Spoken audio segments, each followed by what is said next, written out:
La petite souris et la dent. Une histoire de Virginie Hanna et Delphine Baudet. Citronnelle, souris des moustaches jusqu'aux pattes, est pâtissière. Devant son comptoir, au niveau du museau des petits, sont placés des tas de gâteaux et de sucreries.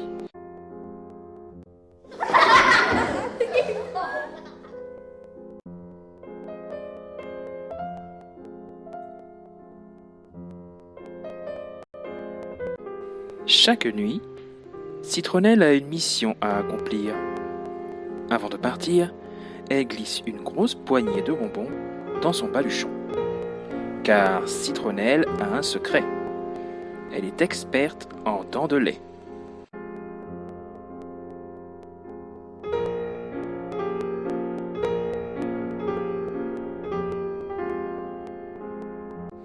Un soir, elle découvre une dent incroyable près de son paillasson.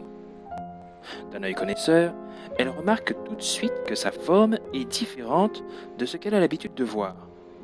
Mais à qui appartient cette dent? Elle décide de mener sa petite enquête. Elle frappe chez Firmin et lui demande s'il n'a pas perdu une dent. Firmin rigole en croquant dans un gros chou. « Je n'ai pas ce genre de problème, dit-il en ouvrant la bouche. Nom d'une quenotte, s'étonne Citronnelle. Cette dent inconnue ne ressemble en rien à celle d'un lapin. Par mes moustaches, à qui donc appartient cette dent? Elle file chez Cerfeuil, qui l'accueille avec un large sourire. Nom d'une quenotte, s'étonne Citronnelle. Cette dent inconnue ne ressemble en rien à celle d'un écureuil. Par mes moustaches, à qui alors appartient cette dent? Elle court frapper à la porte d'à côté. Nestor bat tant et si fort que Citronnelle repart aussitôt, sans qu'il sache pourquoi. Nom d'une quenotte, s'écrie Citronnelle, agacée. Cette dent inconnue ne ressemble en rien à celle d'un castor. Par les frisettes de mes moustaches, à qui donc peut bien appartenir cette dent? Citronnelle réfléchit. Si cette dent n'est pas à Firmin le lapin, ni à Cerfeuil l'écureuil, et encore moins à Nestor le castor, à qui peut-elle bien être? Nom d'une quenotte et d'une question qui tournicote, s'énerve Citronnelle. Mais elle n'est pas du genre à baisser les pattes.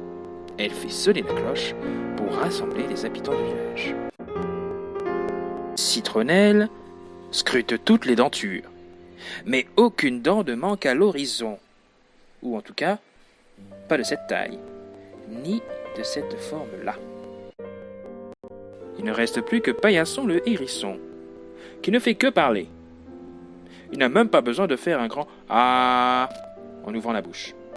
Citronnelle voit bien que ses dents ne ressemblent en rien à cette dent perdue. Soudain, Citronnelle dit en tremblotant: « Au nom d'une quenotte, il manque quelqu'un à l'appel. Nougat le chat n'est pas là. » Citronnelle entend quelqu'un pleurer, caché derrière un buisson.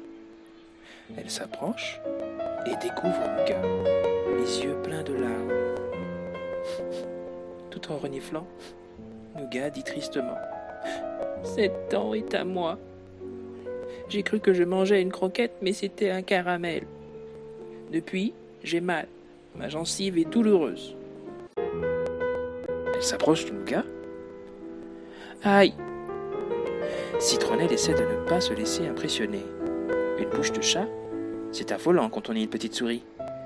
Elle frotte la gencive de Nougat avec un clou de girofle. Nougat n'en revient pas et crie: « Citronnelle, tu m'as sauvé. Je n'ai plus mal du tout. » Il veut lui faire une grande lichette, mais notre petite souris ne tient pas vraiment à recevoir un bisou de chat. Pour la remercier, Nougat décide de transporter chaque soir Citronnelle et toutes ses surprises qui doivent aller sous les oreillers.